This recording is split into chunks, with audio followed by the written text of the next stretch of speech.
Згинуть наші вороженьки, як роса на сонці.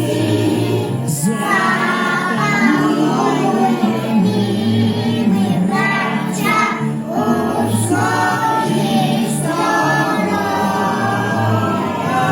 Душу й тіло ми положим за нашу свободу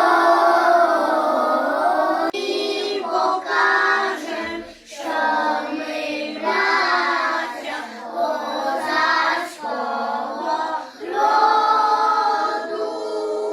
Душу й тіло ми положим за нашу